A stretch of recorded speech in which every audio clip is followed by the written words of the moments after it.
un versículo bíblico que la mayoría de cristianos, lectores de la Biblia,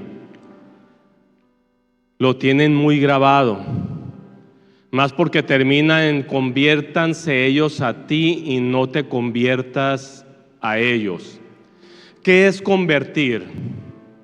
Convertir es muy sencillo. Cuando estás en la escuela y te dicen conversión a la derecha, ya volteas a la derecha, ya no vas al frente, ahora vas hacia la derecha.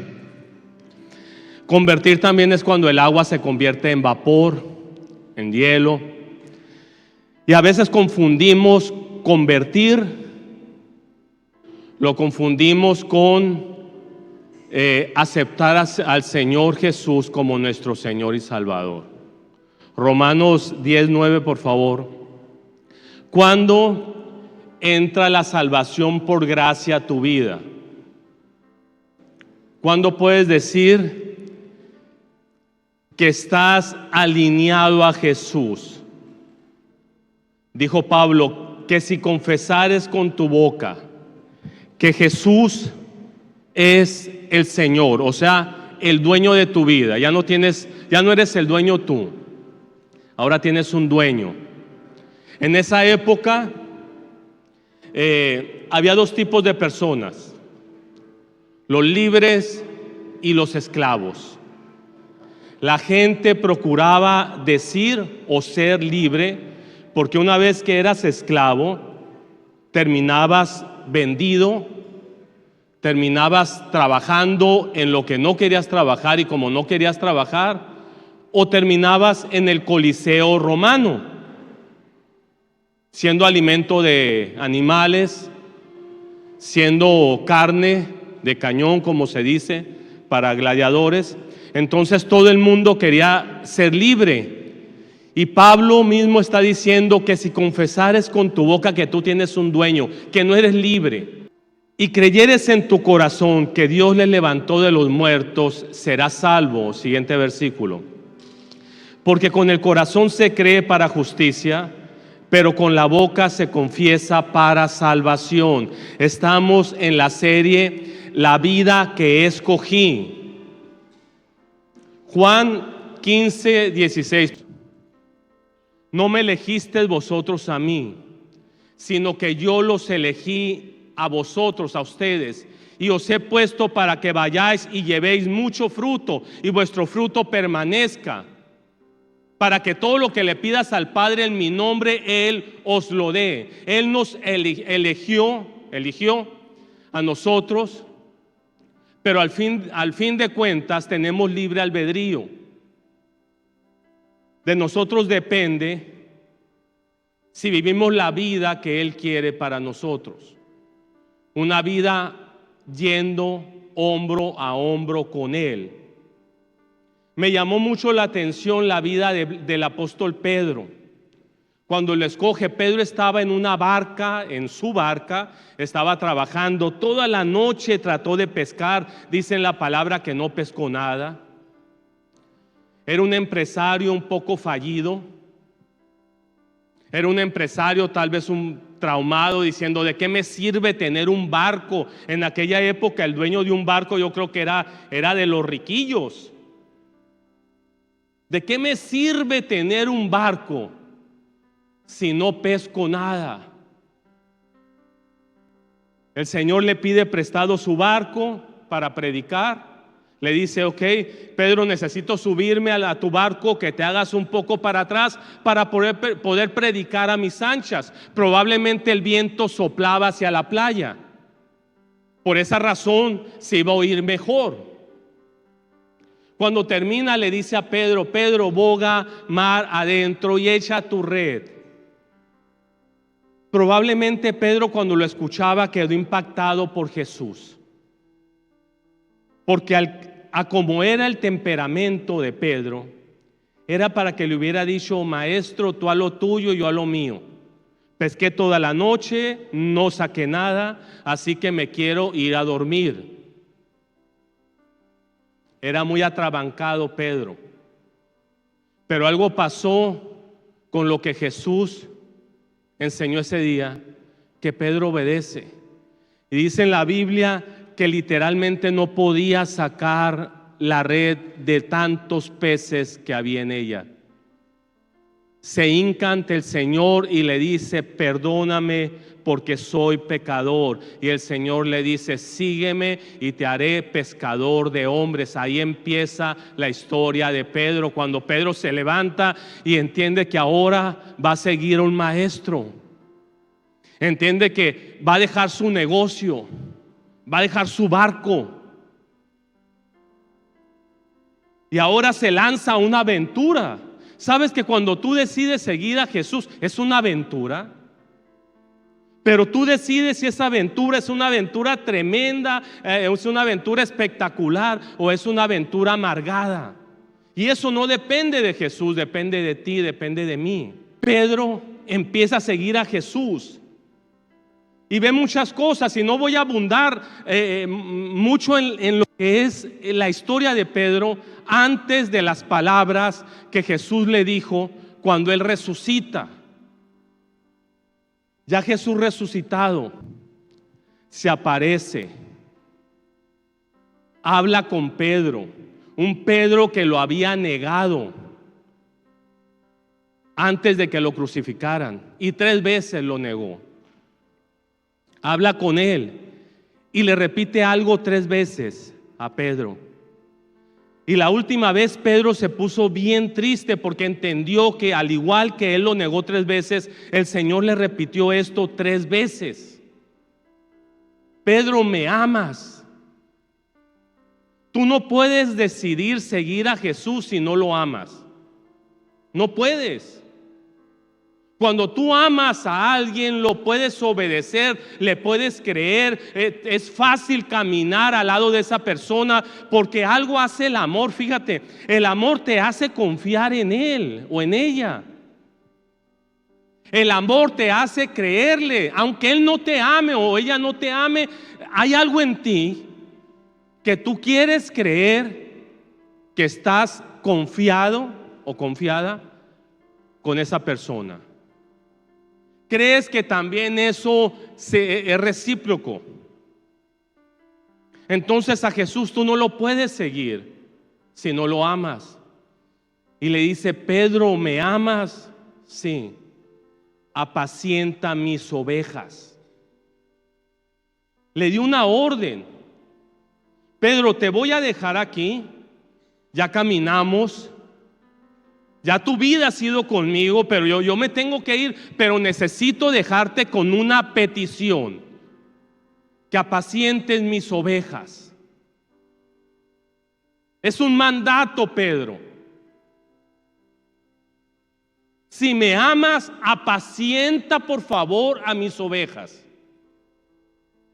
Esto tiene que ver casi, es como el centro de la predicación.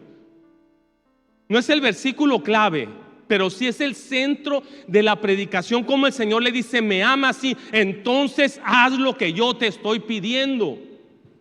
La mayoría de nosotros como cristianos estamos traumaditos, voy a decir así, porque terminamos queriendo hacer lo que nosotros queremos hacer. Casi le decimos: Señor, me ama, sí, haz esto. Es al revés. Cuando Pedro empieza a predicar, sucede algo, pero primero quiero que vayamos a Juan 10, 27. Dijo Jesús: mis ovejas oyen mi voz, y yo las ¿qué? Las conozco y me siguen. Ok, ese es el perfil de las ovejas que Jesús le estaba diciendo a Pedro: Pedro, me ama así. Busca mis ovejas, apacienta mis ovejas y cuida mis ovejas. Tremendo. Pero resulta que Pedro se le hizo muy fácil cuidar las ovejas que él pensaba que eran las ovejas de Jesús. Hechos 10, 14, 15, por favor. Cornelio era un centurión romano, no era judío. Es más, antes de eso, quiero que te vayas al 10:28. Vamos a leer, nos vamos a adelantar para entender el principio. 10:28. Y les dijo: vosotros sabéis cuán abominable es para un varón judío juntarse o acercarse a un extranjero. Pedro diciéndole a Cornelio: ustedes saben, romanos, que para nosotros los judíos es algo muy horrible juntarnos con extranjeros, acercarnos a ustedes, pero a mí me ha mostrado Dios que a ningún nombre llame común o inmundo. Wow. Me regreso al principio. Cornelio estaba orando. Cornelio era una oveja de Jesús. Cornelio creía en el Dios de los israelitas, de los judíos. Y dice la palabra que hacía limosnas al pueblo. Es más, creo, después de leer, lo leí en la semana, creo que Cornelio fue el centurión que hizo la sinagoga. Dice que tenía un siervo, un soldado muy allegado a él. De hecho, a ese soldado mandó que trajera a Pedro. Ahorita vamos a ver un poquito de la historia esa. Y resulta que Cornelio a las 3 de la tarde ve en visión un ángel. Dice en la palabra que tuvo temor, pero lo miró fijamente. Era un soldado, era un centurión, era un guerrero. Estaba acostumbrado a ocultar el temor. Imagínate, tú ves un ángel, sales corriendo tal vez, pero dice en la palabra que él lo miró fijamente, pero con temor. ¿Y sabes qué dijo? ¿Qué es, Señor? Me imagino que se trabó. En la palabra dice: ¿qué es, Señor? Pero tal vez quiso preguntarle: ¿qué quieres, Señor? Y el ángel le dijo: Cornelio, tus oraciones y tus limosnas han subido delante de Dios. Así que quiero que hagas algo. Envía gente a Jope y trae de ahí a un cierto Simón que tiene por sobrenombre Pedro. Él te va a decir qué debes de hacer. Wow. Se va, reúne al soldado y a gente allegada a él y les platica y los manda por Pedro. Pedro estaba en la casa de Simón el curtidor. Sabes, a veces la palabra da pequeños detalles que cuando no conoces tal vez mucho de historia judía, no tienen nada que ver. Sabes que los curtidores era la única profesión en la que se le permitía a la esposa divorciarse del esposo. Porque en aquella época las pieles se curtían con heces fecales.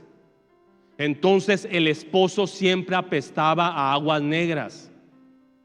Eso lo sabe poquita gente, está solamente en unos escritos que hizo Flavio Josefo. Y yo lo sé desde antes de ser cristiano.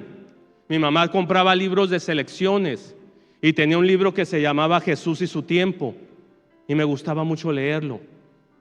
Y ahí decía que era la única profesión. En pocas palabras, si en este momento hubiera aquí un curtidor y dijéramos: vamos a comer en la casa de alguien, y el curtidor levantara la mano, todos dijéramos: no, por favor. ¿Me explico? La misma esposa podía divorciarse de él sin pecar. Era como algo que se salía de la ley. Ok, te casaste con Pedrito el curtidor y resultó que te casaste muy enamorada, pero cuando agarró ese oficio ya te diste cuenta que tienes que lavar ropa bien apestosa, mejor te divorcias, y se podía divorciar. Quiero decirte con esto la humildad de un apóstol. Pedro pudo haber estado en muchas casas, pero estaba en la casa de Simón el curtidor.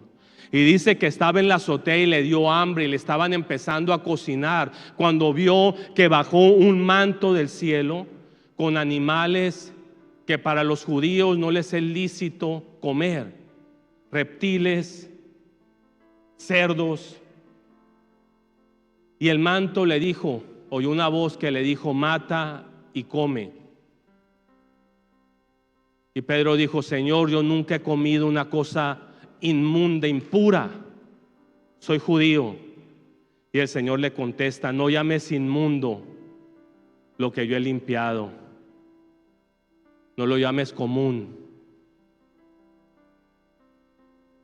Pedro no sabía a qué se refería cuando de repente tocan a la puerta y era el soldado del centurión. Baja Pedro y les dice: ¿sabe qué quieren? No, pues venimos a llevarte. Ok, antes de esto, antes de que ustedes vinieran a mí, Dios ya me había advertido que no llame común lo que Él ha limpiado. Ok. Va y habla con Cornelio, le predica a Cornelio, y Cornelio acepta a Jesús como su Señor y Salvador. Toda su casa se convierte, son bautizados con el Espíritu Santo. El mismo Pedro dice: si el Señor los bautizó, ¿quién soy yo para no poderlos bautizar? Y los bautiza. Pedro tenía un problema con las ovejas del Señor. Para él, tú y yo no éramos ovejas. Si no éramos judíos, no teníamos la capacidad de escuchar de Jesús. Ese era su problema con Pedro. Por eso el Señor le dijo: Pedro, me ama así, necesito que se te quite de la cabeza todas las tonterías que tienes, Pedro.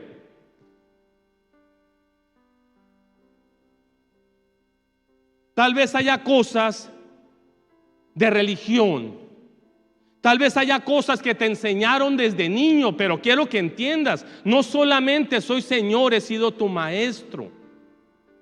Así que si me amas, vas a ir detrás de esas ovejas y las vas a apacentar y las vas a cuidar, incluyendo aquellos que tú creas que no son ovejas.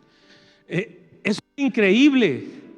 Tú puedes pensar: oh, bueno, es que Pedro agarró el rollo. Entendió que no solamente los judíos, él mismo terminó bautizando a Cornelio y a todos los gentiles que estaban con él. Incluso les dijo: hey Cornelio, tú sabes que para nosotros es fuchi estar con ustedes, pero el que me mandó, el que dijo que si lo amaba, fue el que me dijo que ustedes no son comunes. Así que por eso estoy aquí. Jesús es el Hijo de Dios. Jesús es el unigénito Hijo del Padre. Todo fue hecho por medio de Él y para Él. Y empezó a predicarles hasta el momento de la crucifixión, de que resucita y ellos reciben el Espíritu Santo. Todo eso lo entendió Pedro, pero ¿lo habré entendido realmente? ¿Hasta ahí? Todavía no aparecía Pablo, el apóstol, en escena. Gálatas 2, 11, 14. Hablando Pablo: pero cuando Pedro vino a Antioquía, le resistí cara a cara, porque era digno de condenar. Pues antes, es que otras versiones dice digno de condenar. Pues antes que viniesen algunos de parte de Jacobo, de parte de los judíos, comía con los gentiles, pero después que vinieron se retraía y se apartaba, porque tenía miedo de los judíos, de los de la circuncisión. Y en su simulación participaban también los otros judíos, de tal manera que a un Bernabé, el que lo discipuló, el hijo de consolación, significa Bernabé, se llamaba José de Chipre, fue también arrastrado en la hipocresía de ellos. Le dolió a Pablo. Pero cuando vi que no andaban rectamente conforme a la verdad del evangelio, dije a Pedro delante de todos: si tú pues, siendo judío, vives como los gentiles y no como judío, ¿por qué obligáis a los gentiles a judaizar? ¿Se le había acabado la vasca al niño? No. Entendió poquito de Jesús. Ok, los gentiles sí funciona con los gentiles.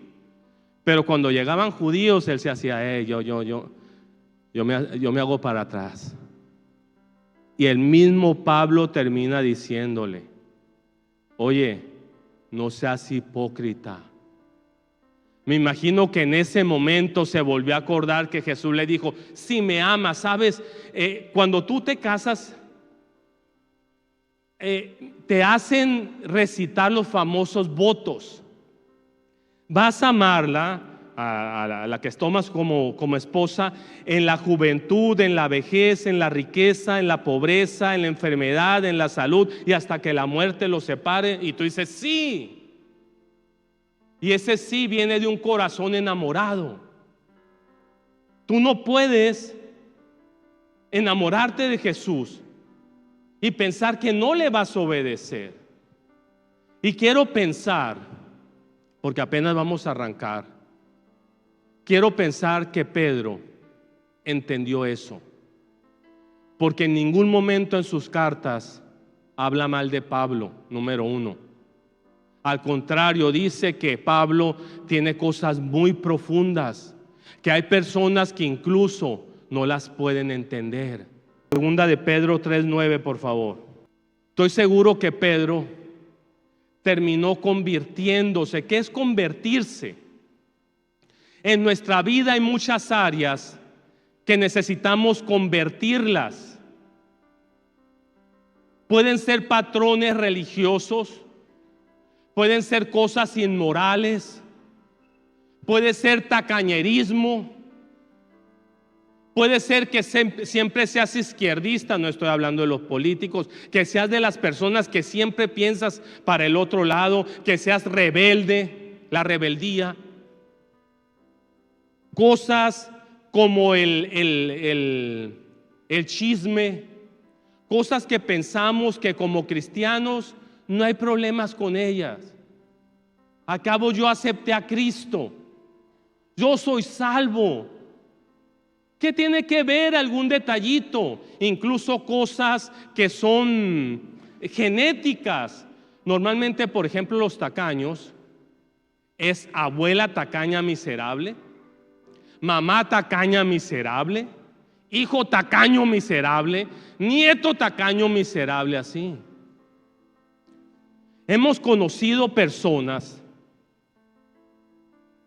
mujeres que le han dicho a la pastora: mire, no puede ser posible que mi esposo tenga tanto dinero, que tengamos tanto dinero, que andemos en los carros más caros y que cuando vamos a la playa paguemos el hotel de modo europeo, o sea, no todo incluido,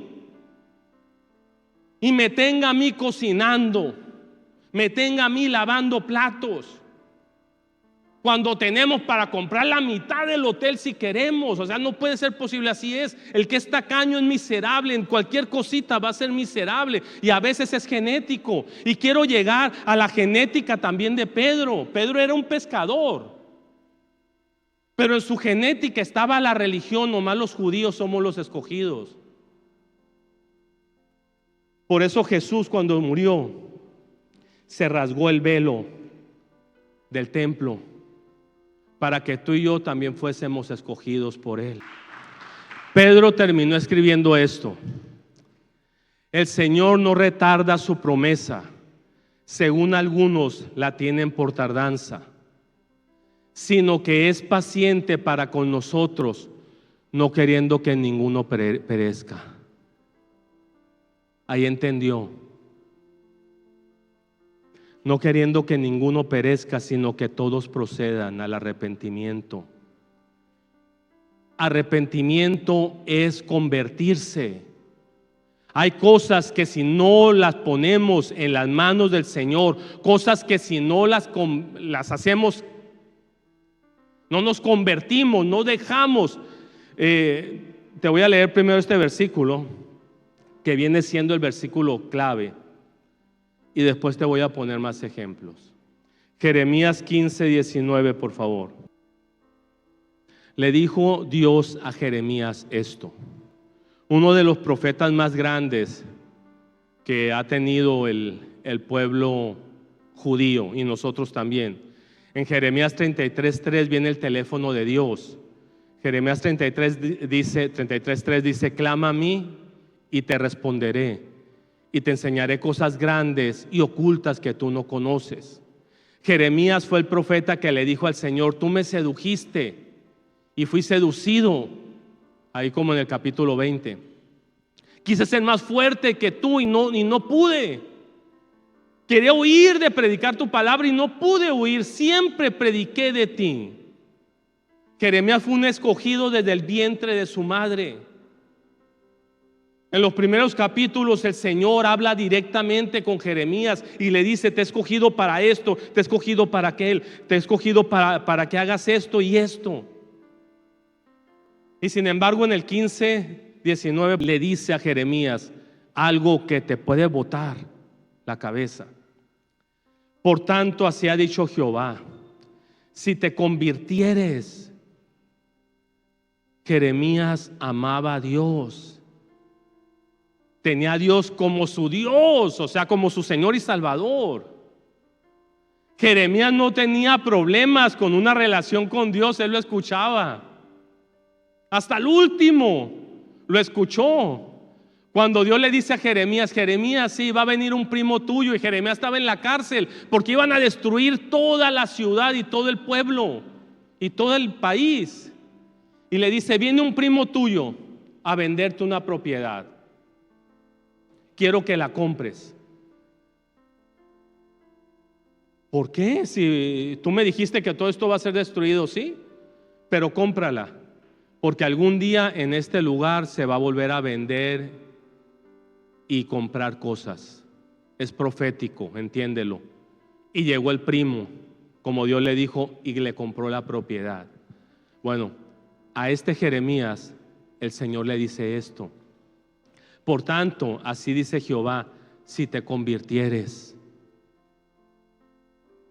Si te convirtieres. Puedes poner la palabra si te arrepintieres. Es lo mismo. Convertir es un girar para otro lado. Así de sencillo. Si te convirtieres, yo te restauraré, y delante de mí estarás.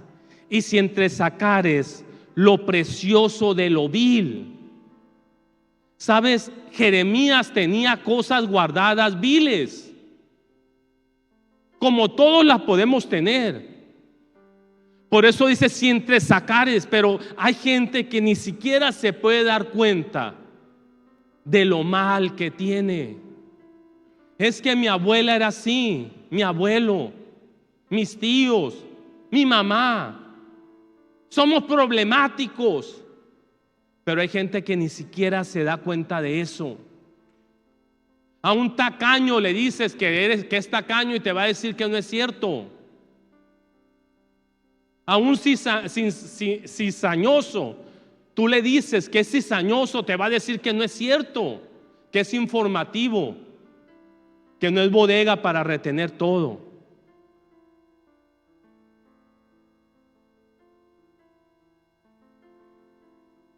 El Señor le dice a Jeremías: si apartas lo vil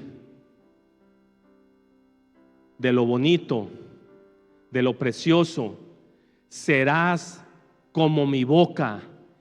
Conviértanse ellos a ti y tú no te conviertas a ellos. Todo el mundo quiere que le sucedan cosas tremendas. Todo el mundo quiere tener la boca del Señor. ¿Cómo es la boca del Señor? En Génesis lo ves cuando el Señor dice: hágase, hágase, hágase, y se hace todo. Qué tremendo que cuando tú ores: Señor, ayúdame, y tú sepas que Él te escucha y sepas que obró a tu favor. Sepas que estás pidiendo conforme a la voluntad de papá. Ahí le dice: serás como mi voz, como mi boca. Previamente ya el Señor la había usado como profeta, pero hace un parteaguas. Jeremías, hay cosas que tienes que convertir. Tú tienes que entender cuál es tu debilidad, porque David no lo entendió. David descendía de una mujer que había sido prostituta, descendía de una mujer que venía de Moab. La pastora predicó de Ruth. Los moabitas era un pueblo fundado en el incesto. Ese pueblo nació de un hijo producto de incesto. El mismo David dijo: en pecado me concibió mi madre. No había mujer que le llamara la atención a David que no la tuviera por esposa. Su hijo Salomón tuvo 1000 mujeres. Ya vamos agarrando un poquito de más tono, ¿verdad? Ok. Ahora, ¿por qué David terminó sus días muriendo anticipadamente? A los 70 años David ya estaba como un señor de 100 años. A los 70 años mi papá volaba por la carretera. Mi papá dejó de manejar a los 82 años. ¿Por qué David a los 70 años, un hombre de guerra, estaba tullido en su cama, muriéndose de frío? Porque él cometió un error. Un día, pasando por la ventana de su cuarto en el palacio, vio una mujer en su casa bañándose.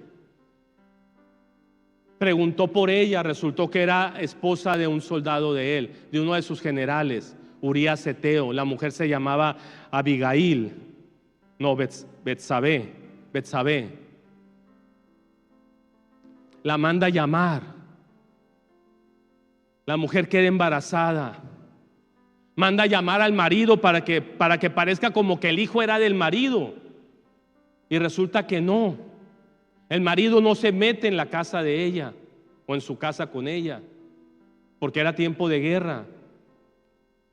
Lo manda a matar. Cuán grande es Dios, por favor. Eso. Ok. Lo manda a matar David.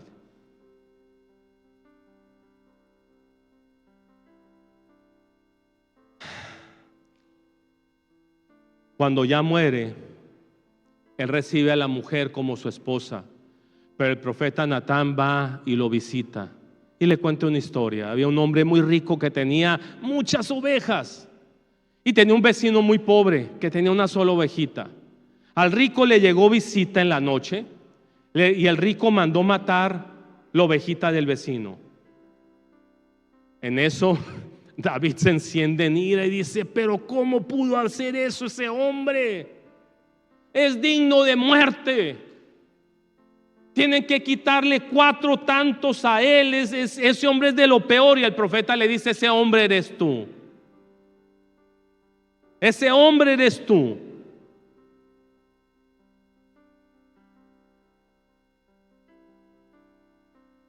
El Señor te ha perdonado, David, pero la espada nunca se va a apartar de tu casa. Y tú mismo diste el fallo: 4 tantos. 4 hijos de David murieron, incluso unos matados por los mismos hermanos. David nunca superó eso. ¿Por qué? Porque David no sabía que hay cosas que tienes que convertir. El Señor se lo dijo a Jeremías: tú tienes cosas que tienes que convertir. Tal vez por eso has estado batallando. Siempre tendremos cosas y tenemos que ir a los pies del Señor y decir: Señor, David le empezó a decir: líbrame de mis pecados que me son ocultos, porque a veces nuestros pecados, los que no queremos dejar, sentimos que no existen. Salmo 51, por favor, vamos a leerlo. Ten piedad de mí, oh Dios, conforme a tu misericordia. Conforme a la multitud de tus piedades, borra mis rebeliones. Lávame más y más de mi maldad y límpiame de mi pecado, porque yo reconozco mis rebeliones y mi pecado siempre está delante de mí. Contra ti solo he pecado y he hecho lo malo delante de mis ojos, para que seas reconocido justo en tu palabra y tenido por puro en tu juicio. He aquí, en maldad he sido formado. Él sabía, él sintió, dijo: es que esto ya lo traigo de fábrica.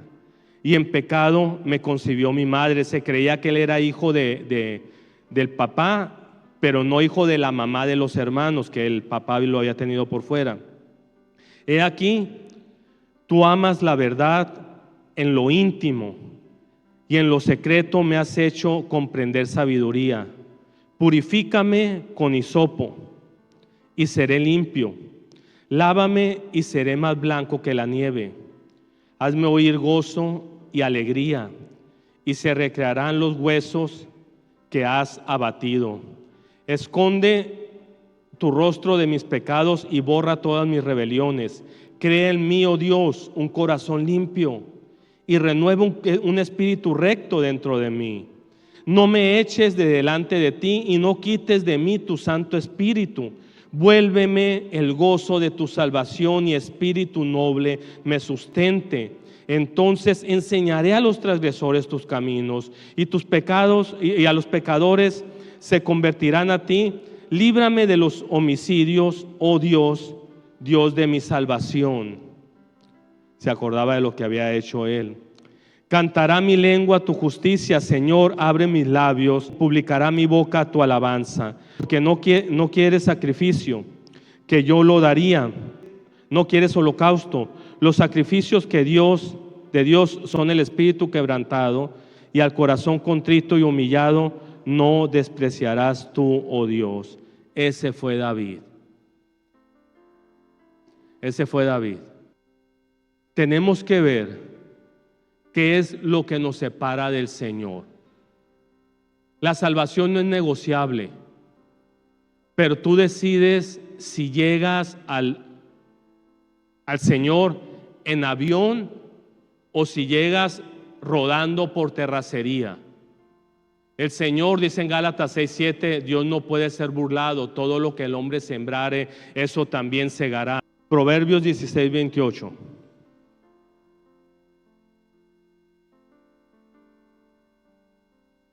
Dice en la palabra que el que retiene aún lo que es justo vendrá a pobreza. Yo lo he visto. Yo lo he visto. Tengo 33 años de cristiano o de evangélico, vamos a decirle así.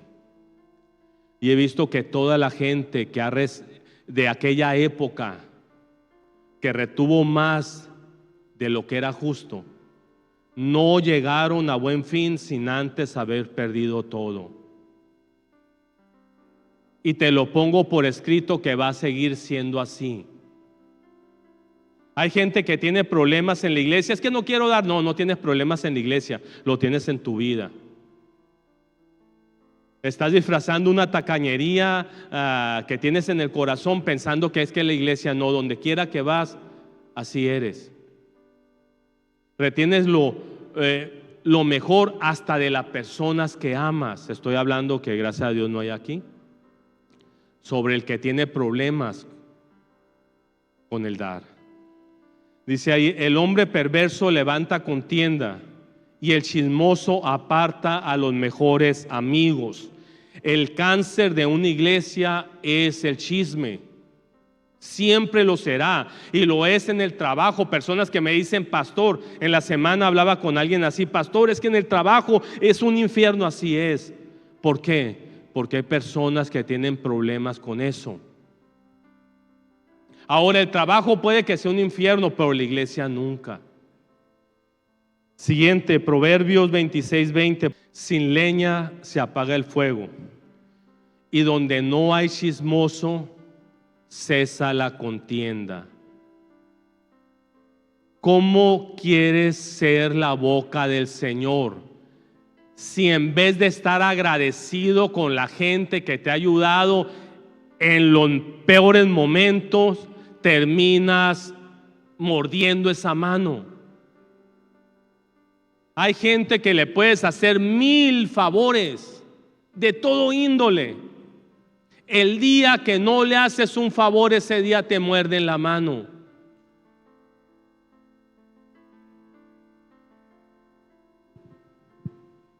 Ese día te muerden la mano. Oseas 8:7. Porque sembraron viento y el torbellino segarán. No tendrás mies, ni su espiga hará harina, y si le hiciese, extraños la comerán. ¿Qué significa? que si tú siembras lo malo, nunca esperes cosechar. Y si llegas, más que lo malo, y si llegases a cosechar, otros se lo van a comer. Hay gente que toda la vida ha deseado cosas y como pastor me la dicen: pastor, es que esto y todo, y yo ya tengo 20 años de pastor y 33 años, cristianos que me consideraban persona digna de un consejo de antaño, llegaban con los mismos problemas y cosechaban lo mismo. No esperes cosechar algo diferente si no haces nada diferente.